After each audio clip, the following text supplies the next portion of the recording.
So the cause of death, which I put on the death certificate, is positional asphyxia with environmental suffocation. And the manner of death I classified as homicide. Now, when you perform your autopsy, what information do you have at the time that you begin that examination? It's incredibly variable. I can have a lot of background information. Sometimes I have none. It just depends on the particular case.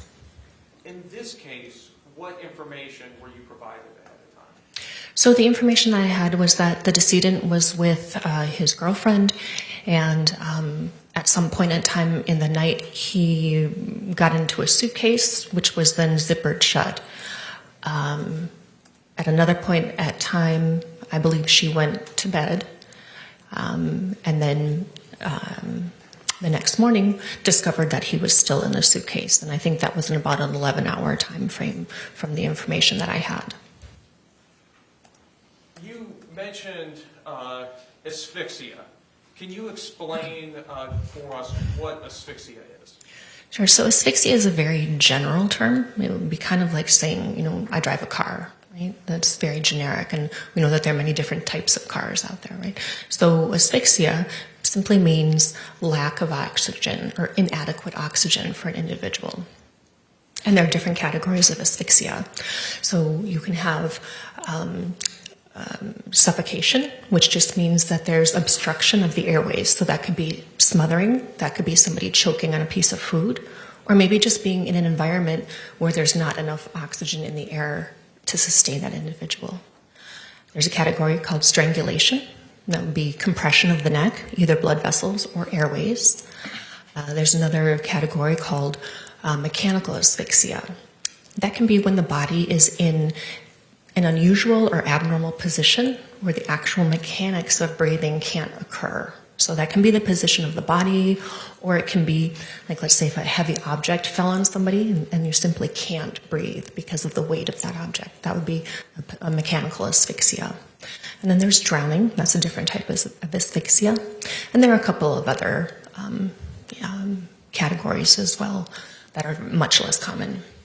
Is there a most common type of asphyxia? The most common would be ligature compression of the neck. So that would be like an event, a hanging. That would be the most common that we would see. You also mentioned environmental suffocation. Could you tell us a little bit more what that means in more layman's terms? So that just means that there's not enough oxygen in the environment that the person is in. You could think of somebody who's in an enclosed space where there's a fixed amount of oxygen.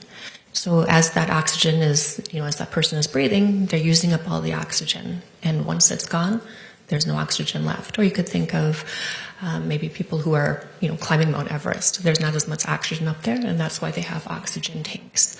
So it just means that the amount of oxygen available in the air around that person is not enough to sustain them. In this case, what can you tell us about how long Jorge Torres was in that suitcase? There's not a really good way for me to give you a time frame as to how long he was in that suitcase. Again, because there was both the component of positional asphyxia, being in an unusual position for a period of time, and then also the environmental suffocation component. Because within that suitcase, certainly there's going to be oxygen, but it's not going to be the same as if you were sitting in a room like this. And because there are those multiple components happening at the same time, there's not a really good way to estimate or say with scientific certainty, he was in for X amount of time. There's really not a good way to do that. How about, is there any good way to approximate or determine the time that Jorge Torres died? There's not a good way to do that either, again, because there are so many different components at play at the time of his death. Sitting in a normal room like this, the percentage of oxygen that's available is about 20 to 21%. If that were to drop to 10 to 15%, the person can be impaired with judgment, they can be impaired with activity. Once that percentage drops between 8 to 10%, most people will lose consciousness. And at a percentage of 8% oxygen or less, that's when we would expect the death to occur. And so again, there's not a really good way to measure the amount of oxygen that would have been available to him in that suitcase, in addition to the fact that he was in an unusual position. What position were you able to determine he was in that suitcase? I wasn't able to see what position he was in. By the time that our medical legal death investigators were at the scene, he was already removed from the suitcase. Based on some of the findings, I favor that he was most likely in like a fetal type position. So knees flexed, arms flexed, and the head most likely flexed forward. But again, that's from my findings. I didn't see what position he was in. What side of his body would he be resting on in this fetal position? That's most likely his left side. However, I do say the caveat that some of the findings are dependent on time, meaning that, if that suitcase had been moved or flipped over, that could be different than what I'm seeing at the time of my examination. Tell us, what is skin slippage? So after death, the body goes through a series of progressive changes. And one of those changes is skin slippage. And what that does is it tells me that that person is a little bit further away from the actual time of death. So it's not something that's going to occur immediately after death for most people. It's something that would occur a little bit later on in that process of changes that happens after death. And tell us, what is rigor mortis? So rigor mortis is also called the postmortem stiffening of muscles. And again, that's one of the changes that occurs after death. Most of the times that will occur before we see skin slippage. But these changes are very variable from individual to individual. And it also depends a lot the environment the person is in. So for example, those changes that we're going to see happen more quickly in a warm environment. Somebody who maybe is engaged in a physical or violent struggle, those changes are going to occur more rapidly. And then it also depends on the person themselves, their relative size, their relative health. Those things can all impact the changes that we see after death. How does skin slippage and rigor mortis inform your findings about how long Jorge Torres was likely in that suitcase?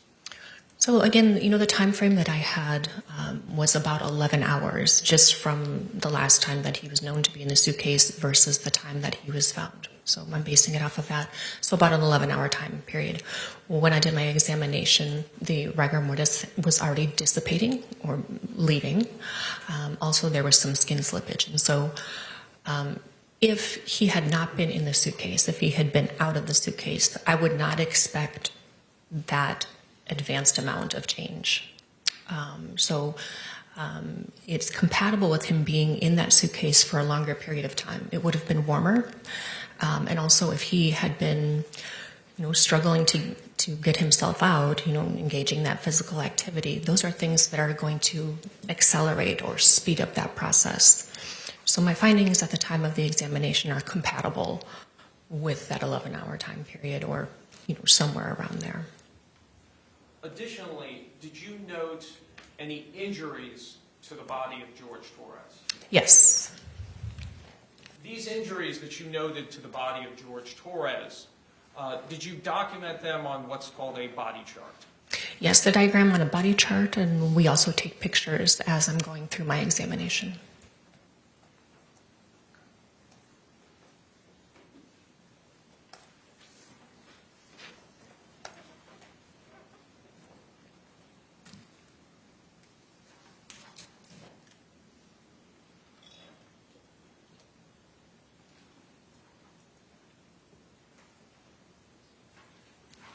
Your Honor, may approach the witness who has been previously marked for identification and shown to defense as states are. You may. Ma'am, I'm showing you what's been marked for identification as states are. You recognize this document? Yes. And can you tell us, what is this document? That's a copy of my body diagram. So, Oh, it's a copy of my body diagram. and does this fairly and accurately represent the diagram that you created in this case for George Torres? Yes. Your Honor, at this time I'd like to move what's previously been marked for identification as states R into evidence. No objection. What was pre-marked as states R will be received into evidence without objection as states 12. And Your Honor, request permission to publish. Yes, sir.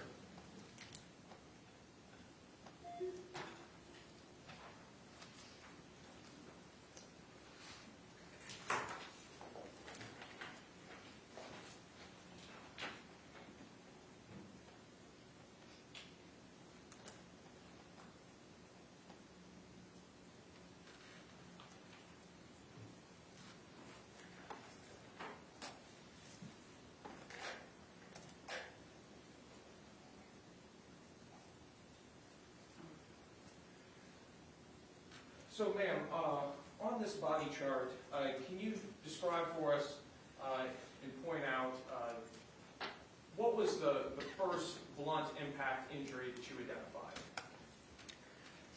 So there were some blunt impact injuries to his head.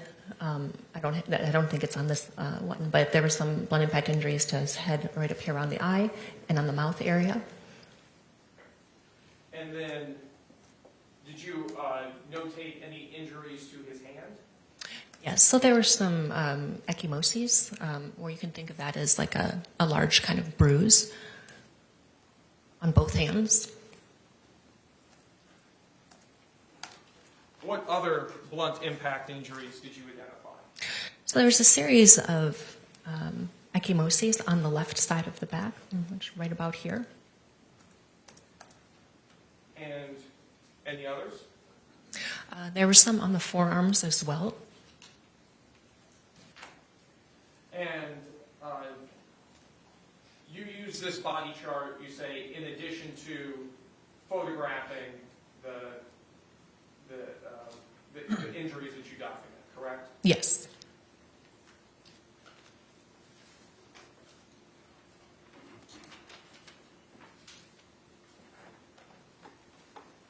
As part of your examination, and I believe it's on the body chart itself, do you document the height and weight of the person as well? Yes. And what was the height of Mr. Torres in this So, case? yeah, so technically for us, it's length. Height is the measurement that's taken while someone is standing. So his length was 62 inches, and his weight was 103 pounds. In regards to these blunt impact injuries, how is it that you come to the conclusion that these injuries were the result of blunt impacts? So these are typical wounding patterns for blunt force trauma. And when I say blunt force trauma, that can mean something striking a part of the body, or on the other hand, it can be the body striking an object. And that causes injury to the skin, and to the soft tissue, and sometimes the deeper tissues, depending on how severe or how strong that blunt force trauma is.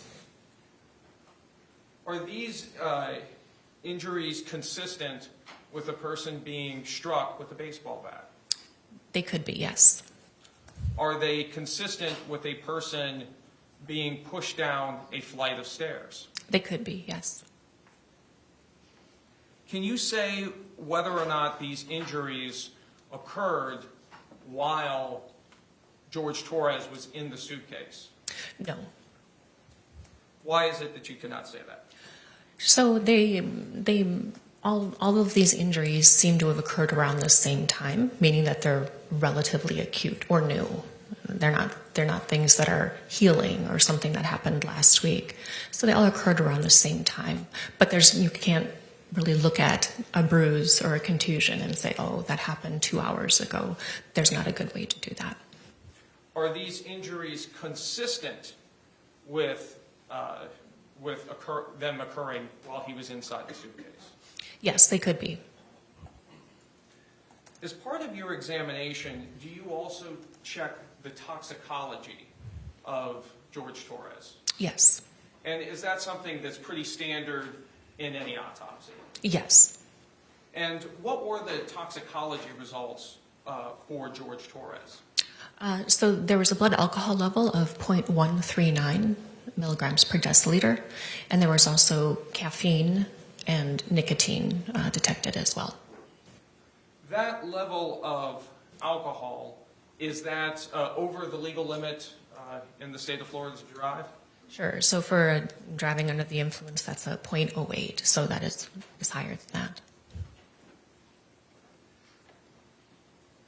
What does that alcohol level at the time of your autopsy tell you about George Torres's level of impairment 11 hours earlier? So I don't necessarily know that it was 11 hours earlier, but it was at the time of death, at or near the time of his death. That's what the blood alcohol level was. So at that level, everyone reacts a little bit differently to alcohol, and some of it has to do with whether or not somebody is accustomed to drinking alcohol or if they've never had alcohol. So you can develop tolerance. But at that level, there's going to be impairment of judgment. There can be impairment of motor skills. There can be slurring of words, something that's called disinhibition or lack of inhibition. And again, it's really variable from person to person, but those are the common things that you would see at that level. Would that level of alcohol impair the ability to problem solve? It can, yes.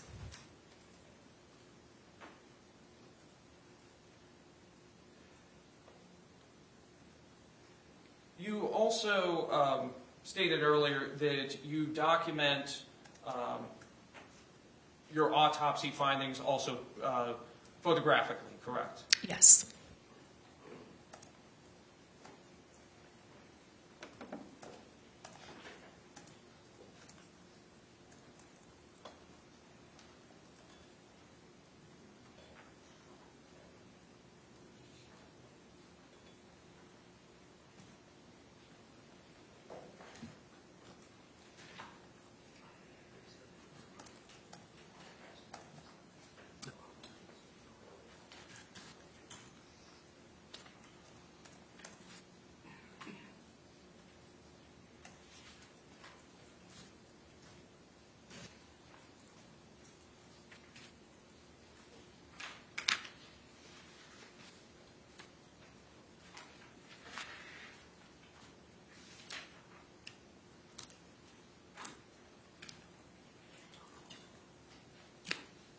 Your Honor, may I approach the witness who's been marked for identification as States Q and been shown to defense? You may.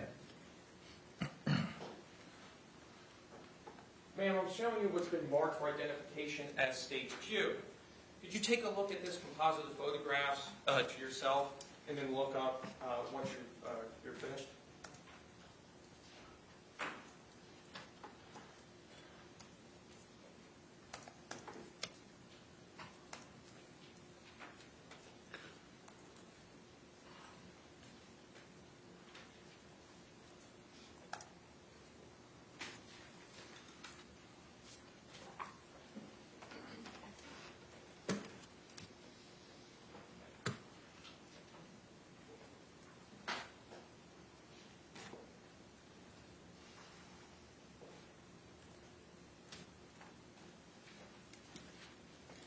Ma'am, do you recognize these photographs? Yes. Are these photographs a portion of the photographs that you took in your autopsy of George Torres in this case? Yes. Do they fairly and accurately represent how he appeared and how his injuries appeared to you at the time you performed your autopsy? Yes. Your Honor, at this time I'd like to move what's previously been marked for identification as States Q into evidence. No objection. What was pre-marked as States Q will be received into evidence without objection as States 13. And Your Honor, request permission to publish. You may do so.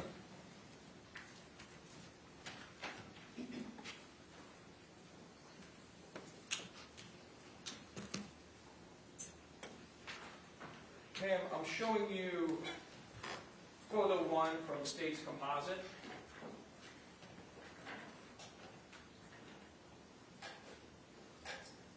Tell us, what is this a photo of? So this is an identification photo that's basically just showing from about the level of the collarbones up. And this is George Yes. Did you note any signs of injury in this photo? So there's some ecchymoses around the left eye. This picture, it's a little bit hard to see, but I think there's another one coming up. There's also an area of ecchymoses up here on the left side of the forehead with also some swelling associated with that. The lips have some contusions and small lacerations. And then on the left shoulder here, you can see a little bit of some ecchymoses here. Or again, ecchymoses are kind of like big bruises.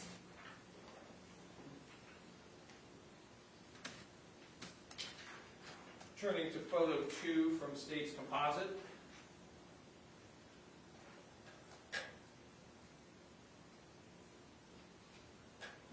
What are we looking at in this photograph?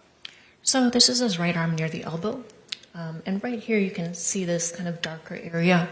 So this looks similar to an abrasion, but it's actually it's what's called drying artifact. And again, this is one of the reasons that I think that he was in that suitcase for a little bit longer. Most likely that was a pressure point where part of that suitcase was resting on his elbow in that area. And then after death, that tissue dries out, and that's the discoloration that you're seeing there.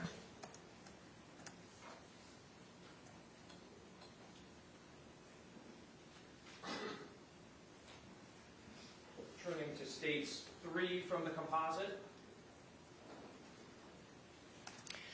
So here you can see a little bit better. I don't know if you can get a feeling for this, but this area is what we call edema or swelling. So this whole area is edema. It's a little bit discolored, so ecchymoses. And then again, really at the corner of the eye here, you can see that darker discoloration. And so those are injuries from blunt force trauma.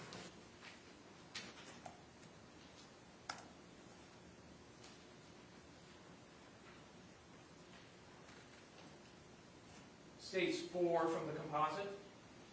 So this is the left shoulder and arm. So again, you can see this kind of red to purple area. So this is all ecchymoses, and then a couple of linear abrasions or scratches.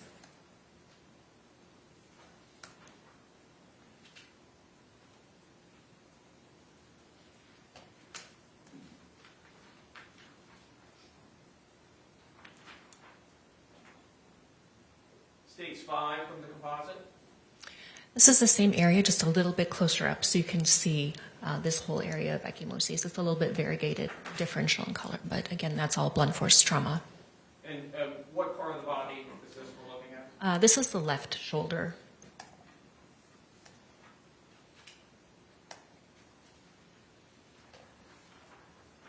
States 6 from the composite.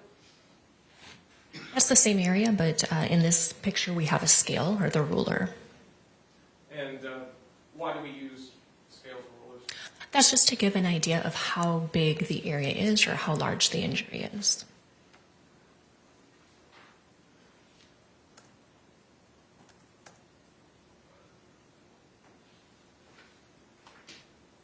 States 7 from the composite. So this is the left forearm and hand, and you can see the area right here that's a little bit red to purple, and then also right here on the left hand, right here and here. Those are all areas of ecchymoses, again, blunt force trauma.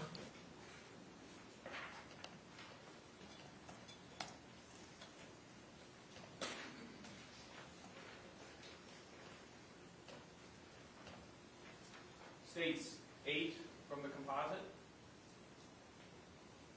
Again, the left arm. Just from a little bit of a different angle, so you can see, and a little bit with the elbow too here, but you can see all these areas, ecchymoses.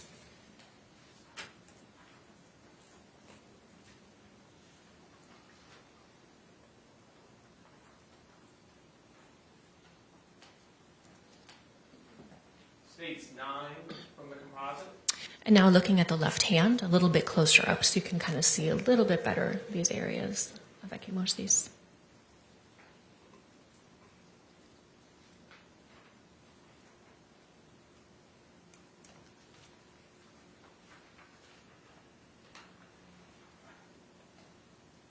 States 10 from the composite. And again, the left hand just closer up.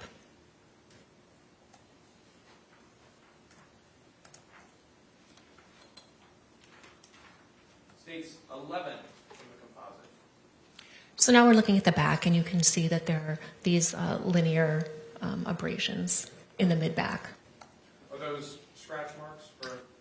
They could be scratch marks. They could also be blunt impact, more of just a straight-on blunt impact, especially being in that suitcase if there are objects in there.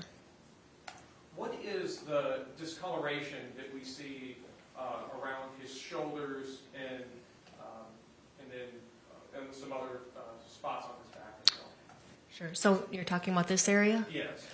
So that's called livor mortis or lividity, and that's one of the changes that we see again after death. And basically what that is it's postmortem, after death, settling of blood in the blood vessels.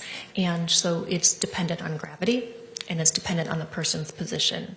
So what I mean by that is we're seeing it on his back because after the time of death, at some point in time, he was more positioned on his back. And the areas that are lighter, that's because for a couple of reasons. It could be the position of the body, meaning that it's not in the gravity-dependent position, or there could be something pressing on it. So either one of those.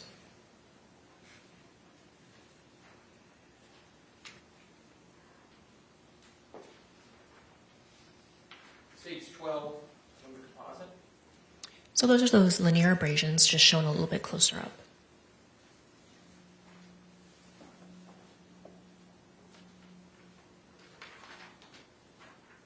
Stage 13 from the composite. And the same, but with a scale.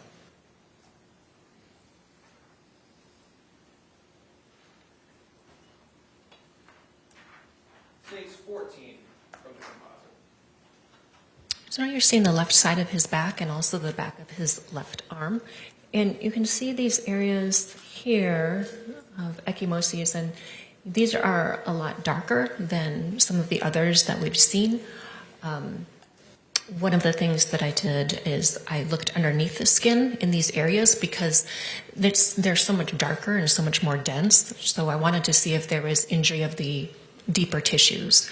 So these areas are associated with hemorrhage or bleeding into the skeletal muscle, so the deeper tissues. And so that's just indicating more force applied to that area.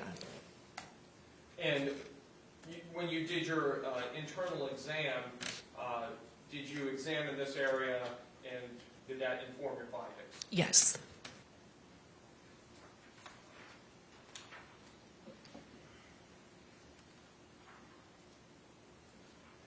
Stage 15 from the composite. And that's showing those areas a little bit closer up. So you can see that they're much more dense. There's at least 3 distinct areas here. There could be more than 3 impacts, but there's at least 3 separate ones that can be seen.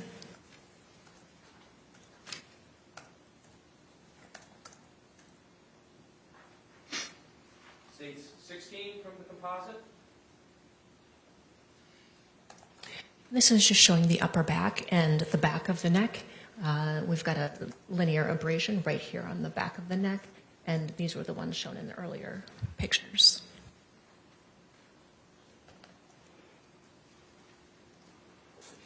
And stage 17 from the composite.